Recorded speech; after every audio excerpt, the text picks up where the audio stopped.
Bíblia relata que existiu um homem chamado Oséias, um profeta, um homem de Deus. E Deus lhe deu a ordem mais chocante, mais incompreensível, mais escandalosa já registrada nas Escrituras. Vá, tome para você uma mulher de prostituições, não uma ex-prostituta, não uma mulher redimida, mas uma prostituta ativa, uma mulher que continuaria vendendo seu corpo. Por quê? Porque o Deus Santo, que condena a imoralidade, ordenaria algo assim. Por que destruir a reputação de seu próprio profeta? Por que forçar um homem justo a suportar a humilhação pública, a traição constante, a dor inimaginável de um casamento quebrado? A resposta vai além do que você imagina. Porque esta não é apenas a história de Oséias. Esta é a história de Deus e do que ele sentia pelo povo que havia escolhido. A história começa no 8º século antes de Cristo. O Reino do Norte, Israel, estava no auge de sua prosperidade material. O rei Jeroboão II reinava. Ouro fluía. Comerciantes enriqueciam. Palácios se erguiam. Mas por baixo dessa fachada de sucesso havia podridão. A idolatria era descarada. Os altares de Baal competiam com os altares do Deus verdadeiro. E as prostitutas cultuais, mulheres que vendiam seus corpos nos templos pagãos como parte do culto, eram aceitas, até celebradas. Israel havia abandonado seu Deus. E Deus estava prestes a fazer algo radical para mostrar ao povo exatamente como ele se sentia. Oséias era um homem respeitado, um profeta conhecido. Sua palavra era ouvida nas praças, consultada pelos anciãos. Ele tinha tudo a perder. E naquela manhã específica, a voz de Deus havia falado com ele. Não em sonho, não em visão, mas clara, direta, inconfundível. Vá, tome para você uma mulher de prostituições e tenha filhos de prostituição, porque a terra se prostituiu completamente, apartando-se do Senhor. Essas palavras ainda ecoavam em sua mente. Ele tentara entender, tentara encontrar outro significado. Mas não havia. A ordem era literal. E Oséias sabia que obedecer mudaria sua vida para sempre. Para entender o peso disso, você precisa entender o que isso significava naquela cultura. Um profeta era separado, santo, intocável por impureza. Casar-se com uma prostituta não era apenas escandaloso, era contaminação ritual. Era suicídio social. Seus filhos seriam questionados, sua linhagem manchada, suas palavras proféticas desacreditadas. Como pode um homem que dorme com uma prostituta nos falar sobre santidade, diriam. Mas era exatamente isso que Deus queria. Porque Israel precisava ver, precisava sentir, precisava entender na carne, através da vida destruída de um homem, o que eles estavam fazendo com Deus. Oséias caminhou pelas ruas de sua aldeia naquela manhã. Pessoas o cumprimentavam com respeito. Crianças o admiravam. Anciãos o honravam. Ele sabia que em breve, muito em breve, esses mesmos rostos o olhariam com desprezo, com pena, com escárnio. Mas ele continuou andando, porque um profeta não escolhe suas mensagens, ele apenas as entrega. E desta vez, a mensagem não seria em palavras, seria em carne viva. A cidade fervilhava, mercadores gritavam seus preços. Animais eram conduzidos ao matadouro, mulheres negociavam tecidos. E ali, naquela esquina específica, entre o mercado e o templo pagão de Baal, ali estava ela, Gomer, filha de Diblaim. Esse era seu nome. A Bíblia faz questão de registrá-lo. Não uma mulher sem nome, não uma personagem genérica, mas uma pessoa real, com história, com família e com uma profissão que a tornava intocável para homens piedosos. Alguns estudiosos debatem se Gomer já era prostituta quando Oséias a conheceu ou se tornou-se uma depois do casamento. Mas o texto é claro: mulher de prostituições. Uma mulher cuja identidade estava ligada à promiscuidade. Arqueólogos encontraram evidências extensas dessas prostitutas cultuais em escavações no norte de Israel. Estatuetas de Áshera, a deusa da fertilidade, altares onde rituais carnais eram realizados. Isto não era apenas prostituição comum, era prostituição religiosa, sacralizada, aprovada pela sociedade. E Deus disse a Oséias: aquela, case-se com aquela. Imagine o primeiro encontro. Oséias, o profeta respeitado, aproximando-se de uma mulher que todos conheciam, que muitos haviam usado. O olhar dela talvez desconfiado. O que um profeta quer comigo? Talvez tenha pensado que ele vinha condená-la, pregar-lhe sobre pecado. Mas não. Ele veio com uma proposta de casamento. E não era uma redenção romântica. Não era deixe essa vida e seja minha esposa. Não. Deus não havia ordenado que ela parasse. A ordem era tomar uma mulher de prostituições no presente contínuo. Ela continuaria sendo quem era, e ele teria que viver com isso. O casamento aconteceu, e você pode imaginar os sussurros, as risadas contidas, os olhares de reprovação. Oséias enlouqueceu. Perdeu a autoridade moral. Como pode alguém assim falar em nome de Deus? Mas Oséias suportou, porque ele entendia algo que o povo ainda não entendia. Ele estava se tornando uma parábola viva. Sua dor era a dor de Deus. Sua humilhação era a humilhação de Deus. Seu casamento quebrado era a aliança quebrada entre Deus e Israel. E então vieram os filhos. 3 crianças. Cada uma com um nome profético, dado por ordem divina. O primeiro filho foi chamado Jezreel, que significa Deus espalha ou Deus semeia, uma referência ao vale de Jezreel, onde o rei Jeú havia massacrado a casa de Acabe décadas antes. O nome era uma profecia: castigarei a casa de Jeú pelo sangue de Jezreel e farei cessar o reino da casa de Israel. Um nome que anunciava julgamento. Um nome que nenhum pai deveria dar a um filho, a menos que Deus ordenasse. A segunda criança foi uma menina. E Deus disse a Oséias: chame-a de Lo-ruama, que significa literalmente não compadecida ou não amada. Imagine apresentar sua filha. Esta é não amada. Imagine a criança crescendo, perguntando por que tem esse nome. E Oséias tendo que explicar: porque Deus não terá mais compaixão da casa de Israel. Cada vez que alguém chamava a menina, era uma profecia sendo proclamada, uma sentença sendo repetida, um julgamento sendo anunciado. E o terceiro filho recebeu o nome mais devastador de todos: Lo-ami, não meu povo.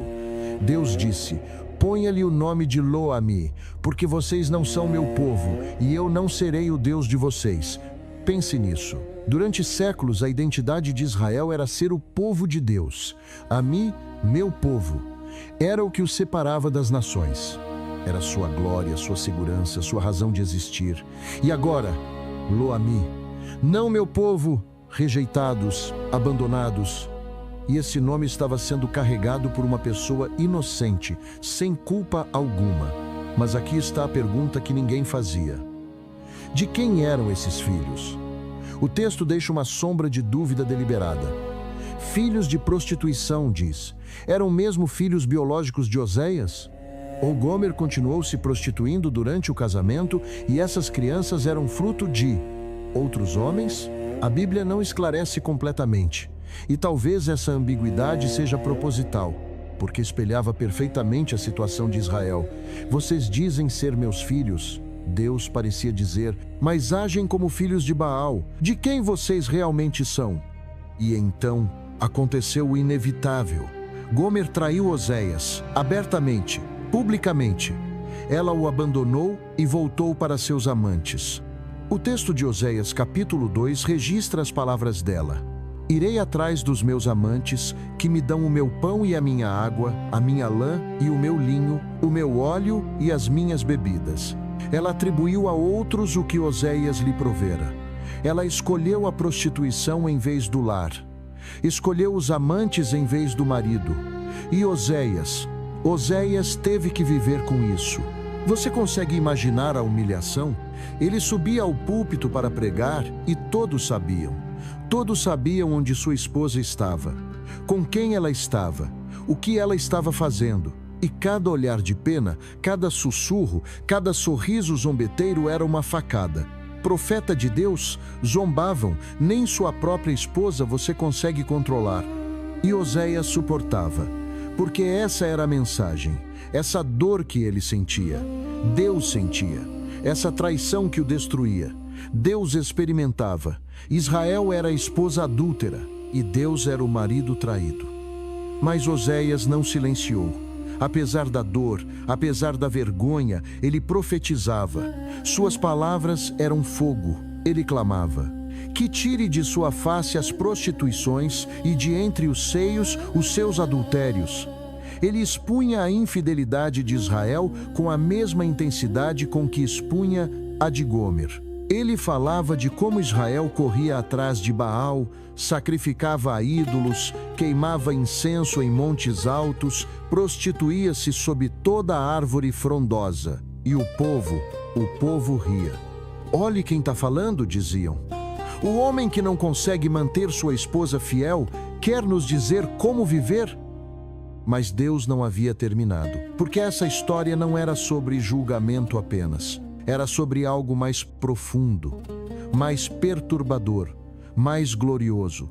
Era sobre amor irracional, amor que não faz sentido, amor que persiste apesar de tudo. E Deus estava prestes a pedir a Oséias algo ainda mais impossível do que casar-se com uma prostituta. Ele ia pedir que ele a amasse de novo. Oséias capítulo 3, versículo 1. Disse-me o Senhor: vai outra vez, ama uma mulher, amada de seu amigo e adúltera, como o Senhor ama os filhos de Israel, embora eles olhem para outros deuses. Vai outra vez, ama outra vez. Não encontre outra mulher, não recomece sua vida, mas ama aquela mulher, a mesma que te traiu, a mesma que te humilhou, a mesma que destruiu o teu nome. Ama como eu amo Israel. E aqui está o detalhe que parte o coração. Oséias teve que comprá-la de volta. O versículo 2 diz: comprei-a, pois, para mim por 15 peças de prata e 1 homer e meio de cevada. Ela havia se vendido tanto, se degradado tanto, que agora era escrava, propriedade de outro homem. E Oséias, o marido legítimo, teve que pagar para tê-la de volta 15 peças de prata, metade do preço de um escravo comum, mais cevada para completar o valor. Ela não valia nem o preço cheio de um escravo. Havia se tornado tão barata, tão descartável, e ele pagou, ele a comprou, ele a trouxe de volta para casa. Mas o povo de Israel não entendeu a mensagem. Durante todo o ministério de Oséias, que durou décadas, eles continuaram na idolatria, continuaram na prostituição espiritual, continuaram rejeitando Deus. E Oséias continuou profetizando, advertindo, implorando. Suas palavras ficaram mais desesperadas com o passar dos anos. Voltai, ó Israel, para o Senhor vosso Deus, ele clamava. Tomai convosco palavras e convertei-vos ao Senhor. Mas suas palavras caíam em ouvidos surdos. Ele era o profeta da esposa prostituta, o homem patético que amava quem não merecia ser amada. Quem levaria tal homem a sério? E então, em 722 a.C., chegou o dia que Oséias havia profetizado, o dia que ele implorou que não chegasse. O Império Assírio, a máquina de guerra mais brutal da antiguidade, desceu sobre o reino do norte como um lobo sobre ovelhas. O rei Oséias, último rei de Israel, tentou resistir, tentou se aliar ao Egito, mas foi inútil. O rei assírio Salmanasar V cercou Samaria, a capital. Por 3 anos, a cidade resistiu. 3 anos de fome, de desespero, de canibalismo nas ruas, como outros profetas haviam advertido. E em 722 os muros caíram, os assírios entraram, e o que fizeram foi pior do que a morte. Arqueólogos encontraram evidências do que aconteceu em Samaria, camadas de destruição, cinzas, ossos, inscrições assírias se gabando da conquista. Os anais de Sargão II, sucessor de Salmanasar, registram: conquistei Samaria e levei cativo 27.280 de seus habitantes, 27.000 pessoas arrancadas de suas casas, acorrentadas, marchadas 1.600 quilômetros até a Assíria. Famílias separadas. E os que ficaram foram misturados com povos estrangeiros trazidos pelos assírios. A identidade de Israel, apagada. As 10 tribos do norte, perdidas para sempre. Oséias viu tudo isso. Ou pelo menos viu o começo. Não sabemos exatamente quando ele morreu, mas suas últimas profecias registradas são de pouco antes da queda. Ele viu as tendas sendo desmontadas, viu as famílias fugindo, viu o pânico nas ruas, e em cada rosto aterrorizado ele via a confirmação de tudo que havia profetizado, de tudo que havia advertido, de tudo que o ridicularizaram por dizer. Os nomes de seus filhos agora faziam sentido. Jezriel, Deus espalhou o povo. Lo-Ruama, Deus não teve compaixão. Lo-Ami, eles não eram mais o povo de Deus. Mas aqui está o que parte o coração. Mesmo no meio do julgamento, mesmo registrando a destruição iminente, as palavras de Oséias jamais perderam a esperança da restauração. No capítulo 14, suas últimas palavras registradas, ele ainda clama: voltai, ó Israel, para o Senhor vosso Deus. Curarei a sua infidelidade e eu os amarei de livre vontade. Mesmo quando tudo estava perdido, quando o julgamento era inevitável, quando a nação estava prestes a deixar de existir, Deus ainda prometia amor, ainda prometia cura, ainda prometia um dia trazer a esposa prostituta de volta para casa. Há coisas na vida espiritual que são tão silenciosas, tão discretas, tão aparentemente inofensivas, que a gente só percebe depois de muito tempo e geralmente quando já está machucado. E talvez a parte mais assustadora, mas também mais libertadora, é que alguns dos ataques mais frequentes contra os escolhidos de Deus não vêm como tempestades, trovões ou grandes tragédias, mas como pequenas distrações. Emoções que passam despercebidas e hábitos que parecem normais. E é exatamente por isso que tantos cristãos fortes, cheios de fé, cheios de planos, acabam se afastando devagarinho, sem nem perceber. E hoje eu quero conversar com você como um amigo. Nada de dedo na cara, nada de julgamento, até porque, vamos ser sinceros, todo mundo já caiu em alguma dessas armadilhas aqui. Todo mundo mesmo. E se você ouvir isso e pensar: nossa, isso aqui parece comigo, respira fundo, tá tudo bem. O fato de você estar aqui buscando entendimento já prova que o Espírito Santo tá te puxando de volta. Mas antes de começar, e eu prometo que vou te entregar isso do jeito mais leve e profundo possível, deixa eu te avisar. Tem uma frase que eu vou dizer hoje que talvez você carregue pelo resto da vida. É o tipo de verdade que abre os olhos, que dá aquele clique por dentro. Então fica comigo até o final. E agora, só um detalhe antes da gente mergulhar.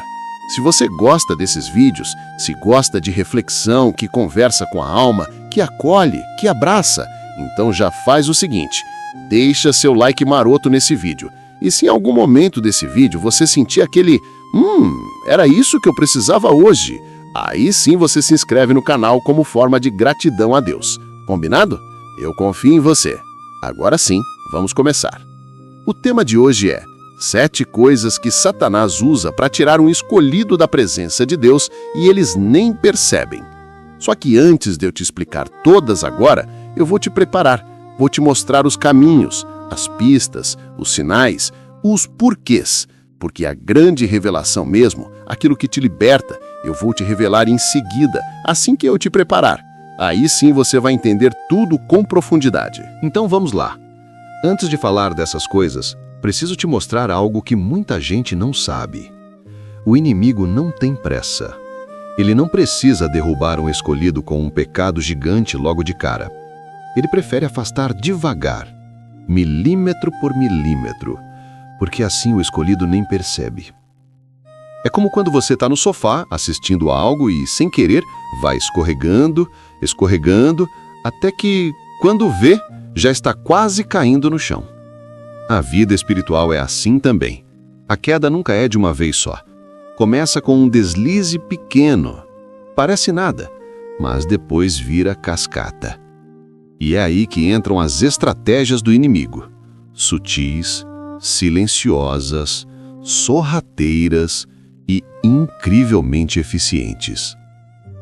A primeira coisa que você precisa entender é que antes de Satanás tocar nos seus hábitos, ele toca no seu foco. E isso já é uma pista enorme do que está por vir logo em seguida. Se ele consegue mexer no seu foco, ele consegue mexer na sua fé. Porque o que você foca, cresce. E o que você ignora, morre. Simples assim. E olha, deixa eu te contar uma coisa que talvez você nunca tenha notado. O inimigo não tira alguém da presença de Deus com uma guerra espiritual cinematográfica. Não. Ele tira com um cansaço, com uma overthinking, com uma comparação boba no Instagram, com uma conversa que parecia inocente, mas te deixou pesado, com um hábito que não parece errado, até que vira compulsão, com só hoje eu não vou orar. As pessoas esperam demônios gritando. Ele trabalha no silêncio. E por trabalhar no silêncio, a maioria dos escolhidos não percebe que está sendo puxada para longe. E aqui entra algo importante. O inimigo nunca usa algo que você odeia. Ele usa algo que você gosta. Algo que te relaxa, te distrai, te acalma. Pelo menos no começo. Por isso que tantos escolhidos caem sem perceber, porque não parece um ataque, parece conforto. E o desconforto só chega depois. Agora deixa eu te contar uma parábola simples, mas profunda. Imagina um pescador experiente. Ele não joga qualquer isca na água. Ele usa a isca que o peixe mais gosta. E adivinha? O peixe não morde porque quer ser capturado. Ele morde porque quer se alimentar. Ele acha que está escolhendo algo bom. Mas, na verdade, está indo direto para a armadilha. Com os escolhidos acontece a mesma coisa. O inimigo não joga uma isca feia. Ele joga uma isca bonita. Algo que te agrada. Algo que combina com você. Algo que não parece tão ruim, mas que te afasta da presença. E se você parar agora e olhar para a sua vida, pode ser que algumas dessas iscas estejam por perto. Só que calma, respira, não se culpe. A ideia aqui não é te acusar, é te abrir os olhos. Porque a pior prisão é aquela que a pessoa nem sabe que está dentro. E tem algo ainda mais profundo. Os ataques mais fortes acontecem quando Deus está prestes a te promover. Isso você precisa fixar. Toda vez que Deus está preparando um upgrade espiritual, emocional, ministerial, sentimental, pode ter certeza, o inimigo vai tentar te distrair antes disso acontecer. Porque se ele te distrai, ele te estagna. E se ele te estagna, você não cresce. E se você não cresce, você não ameaça o inferno. Agora, deixa eu fazer uma observação engraçada, mas verdadeira. Já reparou que a gente consegue passar horas vendo memes, vídeos engraçados, fofoca, TikTok, mas quando senta para orar, 5 minutos parecem 3 horas? Isso não é fraqueza sua, isso é batalha espiritual. Mas como ela é silenciosa, o cristão pensa que a culpa é dele. Não é, é guerra. E na segunda parte desse vídeo, eu vou te mostrar como essa guerra é construída e quais são as 7 coisas específicas que o inimigo usa, sempre as mesmas, para tentar afastar um escolhido da presença de Deus. E o pior, ele usa sem que a pessoa perceba. Mas calma, ainda não é agora que vou revelar. Antes, você precisa entender o terreno onde o pisa. Porque a verdade é, o inimigo não teme cristãos perfeitos. Ele teme cristãos conscientes. Porque o cristão consciente não cai sem perceber. E é exatamente essa consciência que eu quero ativar em você, com leveza, com carinho, com humor, com verdade. Então me escuta com atenção. Você não está longe de Deus. Você não está mal espiritualmente. O que está acontecendo é que existe uma batalha e você está no meio. E o simples fato de você estar ouvindo esse vídeo já mostra que Deus está te puxando de volta para perto. O inimigo não perde tempo com quem não tem valor. Se ele te ataca, é porque você é perigoso para o inferno. E é isso que você precisa lembrar sempre. Respira fundo, porque o que eu vou revelar agora em seguida pode te libertar de coisas que você nem percebeu que estava preso. Mas antes, deixa eu falar com você como um amigo. Se esse conteúdo já está te abençoando, guarda essa casa aqui. Aperta o botão de inscrição como quem diz: Senhor, continua falando comigo. Ativa o sininho, deixa o like, não por mim, mas para o próprio YouTube entender que você quer continuar recebendo alimento espiritual de verdade. E se quiser comentar algo, manda ver. Aqui é uma família, ninguém te julga. Agora que você já entendeu o terreno onde pisa, chegou o momento. Mas antes de revelar as 7 coisas, deixa eu te lembrar de uma verdade espiritual importante. Deus nunca mostra uma armadilha sem também mostrar uma saída. Ele nunca expõe o inimigo sem te entregar autoridade. Toda revelação acompanhada do Espírito Santo gera libertação, não acusação. Por isso, ouça essas próximas palavras sem medo, sem peso, sem aquela culpa que às vezes tenta pegar carona na nossa mente. Ouça com o coração leve, porque o objetivo aqui não é atirar pedras, é entregar chaves. E aqui vai outra coisa que talvez você nunca tenha parado para pensar. Muitas vezes, o inimigo não quer destruir a sua fé. Ele só quer esfriar ela. Não precisa te fazer abandonar a Bíblia, basta te convencer a deixá-la fechada. Não precisa impedir você de orar, basta te convencer que depois você ora. Ele não precisa te tornar um pecador terrível, basta te tornar um cristão distraído. E é aí que mora o perigo silencioso. Porque antes de vencer uma pessoa por fora, Satanás tenta vencê-la por dentro, tirar a fome espiritual dela, fazer a alma dela ficar pesada, fazer ela acreditar que está tudo bem enquanto vai se afastando 1 milímetro por dia. O inimigo não tem pressa, ele tem estratégia. E agora sim, depois dessa preparação, chegou o momento de revelar as 7 coisas que Satanás usa para tirar um escolhido da presença de Deus sem que ele perceba. Mas lembra, não é para você se condenar se você se identificar com alguma delas. É para você despertar. Vamos lá. A primeira coisa é a distração constante. E é impressionante como isso funciona. Hoje em dia, qualquer vibração do celular tira o foco de uma pessoa na hora. Basta um vídeo, uma notificação, uma comparação, uma dancinha, uma fofoca. E quando você vê, já passou meia hora.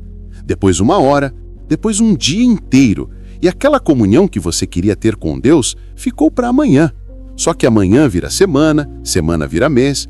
O inimigo sabe que não precisa arrancar Deus da sua vida. Ele só precisa ocupar o lugar onde Deus falaria com você. A segunda coisa é o cansaço emocional. Esse é sutil. Você não está em pecado, não está fazendo nada de errado, mas está tão sobrecarregado emocionalmente que orar parece escalar uma montanha. Ler a Bíblia parece carregar um saco de cimento. A alma fica pesada. Isso não é falta de fé, é desgaste emocional.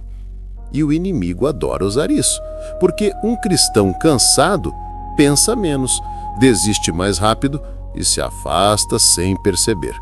E olha, acontece com todo mundo, até com gente cheia do Espírito. Por isso, cuide da sua alma. Às vezes, o espiritual começa no emocional. A terceira coisa é a ferida não tratada. Uma mágoa pequena, uma palavra que machucou, uma injustiça que você engoliu, uma expectativa frustrada. Parece simples, mas isso é alimento para o inimigo. Porque quando o coração está ferido, ele começa a acreditar em mentiras. Ninguém liga para você, Deus te esqueceu, as pessoas são todas iguais. E aí a pessoa começa a se isolar. E não existe cristão que sobreviva isolado. Deus cura feridas. mas só as feridas que você deixa ele tocar. A quarta coisa é a tentação disfarçada de oportunidade. E aqui eu preciso que você fique atento. Nem tudo que parece bom é de Deus. Às vezes o inimigo abre portas também, portas bonitas, portas que brilham, portas que parecem perfeitas, mas que fazem você perder o foco. Não é pecado, mas te afasta. É aquela amizade que não parece errada, mas suga sua fé. É aquele trabalho que te dá dinheiro, mas tira sua paz. É aquela conversa que parece inocente, mas enfraquece sua alma. Nem toda oportunidade vem do céu. Algumas vêm do abismo, mas embrulhadas como presentes. A quinta coisa é a autossuficiência. Esse é um dos ataques mais silenciosos do inferno. Não precisa fazer você pecar. Basta fazer você acreditar que consegue sozinho. O inimigo ama quando um escolhido começa a confiar mais na própria força do que na presença de Deus. Porque quando você acha que está forte, você relaxa. E quando relaxa, você enfraquece. E quando enfraquece, você cai. Por isso, lembre-se, dependência não é fraqueza. Dependência é poder. Quem depende de Deus nunca está vulnerável. A sexta coisa é o sentimento de indignidade. Opa, mas isso não seria ao contrário? Não seria orgulho? Não. Tem cristão que não cai por orgulho, cai por achar que não merece mais levantar. É aquele peso de culpa que vira corrente. O inimigo sussurra: você errou demais. Agora Deus te largou. Você não é mais digno. Só que, deixa eu te contar um segredo espiritual profundo. Deus nunca escolhe pessoas porque elas são dignas. Ele escolhe porque Ele é amor. Então, se você tropeçou, levante. Não aceite a mentira de que Deus cancelou o amor dele por você. A cruz já garantiu o retorno. E agora, a sétima coisa, a mais perigosa, a mais silenciosa, a mais comum. A sétima coisa é a companhia errada. Não precisa ser inimigo, não precisa ser má pessoa. Às vezes, é só alguém que puxa você para baixo. Alguém que alimenta a sua carne, mas enfraquece seu espírito. Alguém que te distrai do propósito. Alguém que te faz relativizar valores. Alguém que te tira do caminho devagarinho. Não precisa destruir sua fé. Basta te tirar 5 graus do foco e em alguns meses você está perdido sem perceber.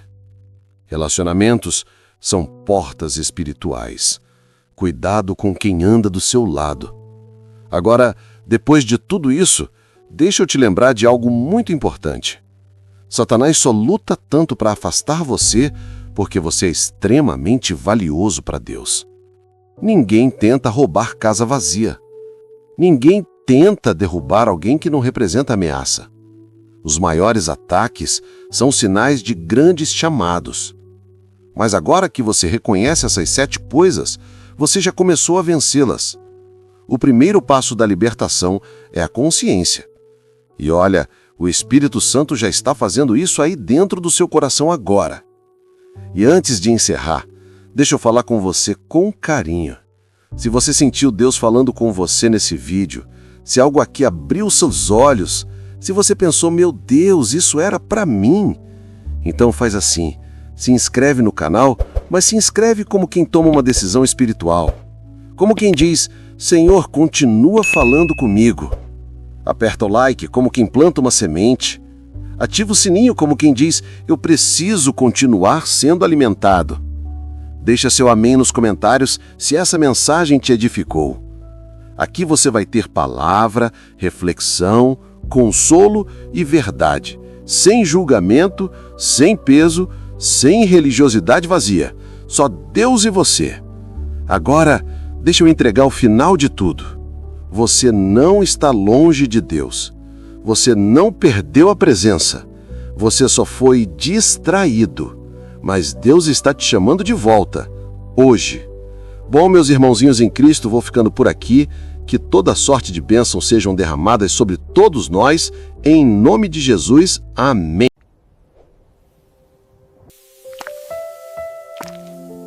Você não está lutando contra seu marido. Não está lutando contra sua sogra. Não está lutando contra seu chefe. A sua guerra nunca foi contra carne e sangue. Tem algo nos lugares celestiais que movimenta o tabuleiro da sua vida. E você está lutando de chinelo numa guerra que exige armadura. Eu brigava com gente, o inimigo assistia. Gastava força lutando contra quem eu podia ver. Chorava por causa de fulano e de fulana, sem saber que o arquiteto da ruína nem tem carne e pele. Principados moviam peças no invisível, enquanto meu casamento morria e eu culpava ele. Potestades sopravam mentira no meu ouvido e eu engolia veneno, pensando que era verdade. Mas hoje eu acordei pra guerra certa. Hoje eu entendi quem é o inimigo real. Não é sangue, não é carne, não é gente. É espiritual e eu vou lutar no espiritual. Vista a armadura, levanta soldado, cinge a verdade, calça a paz, empunha a fé. A espada do Espírito tá na tua mão, e o inferno treme quando o Filho de Deus fica de pé. Vista a armadura, a guerra é real, não é contra a gente, é contra o mal. Capacete e couraça, escudo e espada. Quem luta vestido por Deus nunca derrotada. O cinturão da verdade amarra a mentira. Toda voz que diz que eu não sou, cala agora.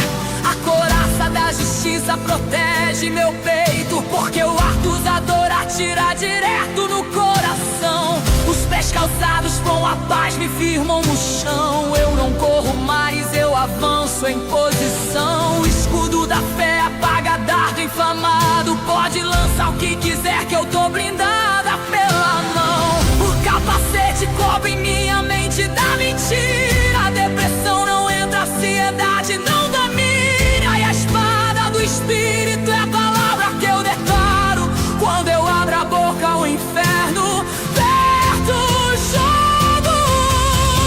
Vista a armadura, levanta soldado, cinja a verdade, calça mais, impõe a fé.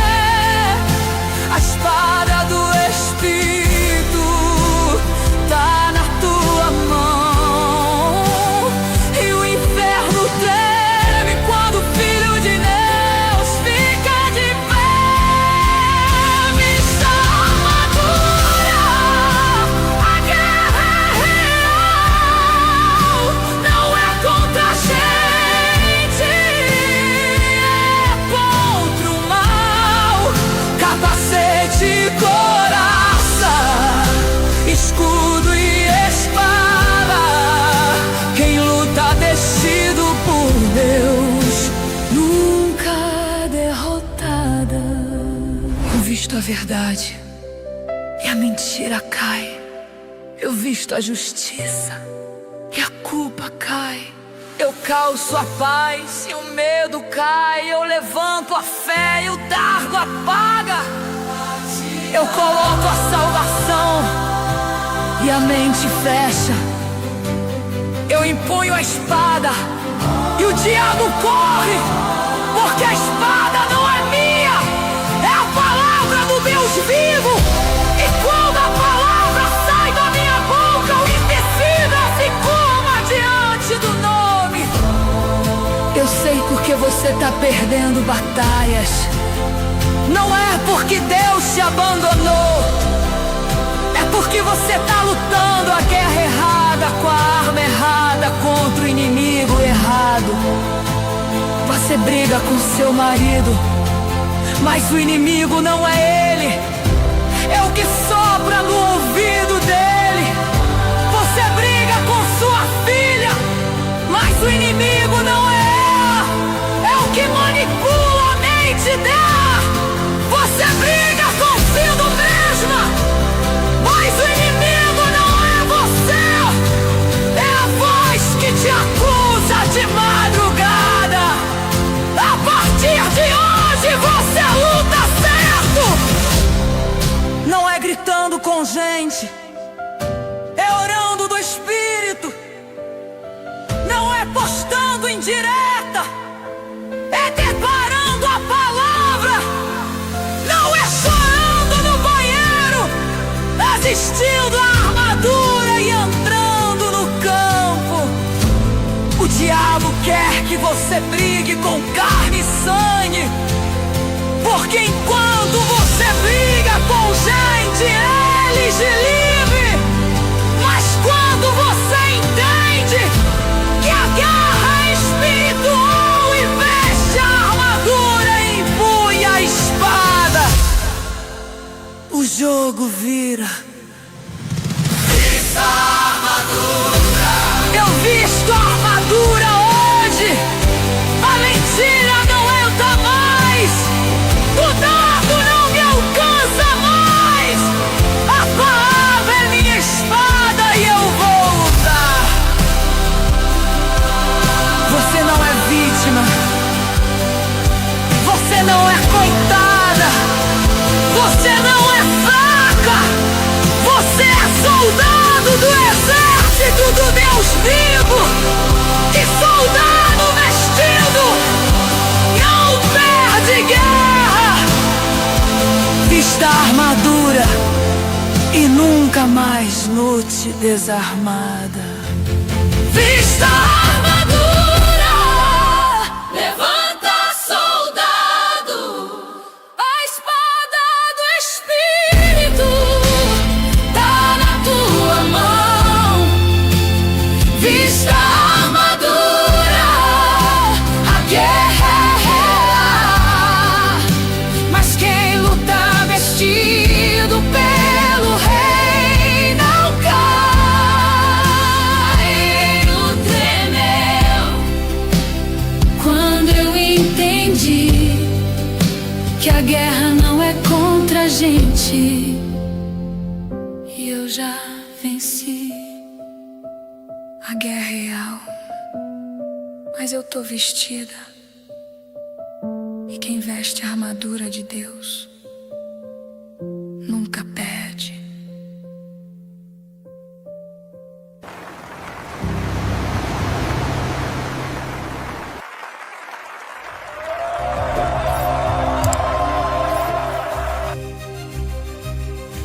Nossa, que jornada incrível! E então, vocês gostaram desse vídeo? Quer ficar antenado a mais conteúdos do nosso canal? Então não perca tempo e se inscreva agora mesmo. Assine o sininho para não perder nada! Ah, e não esqueça de deixar o seu joinha.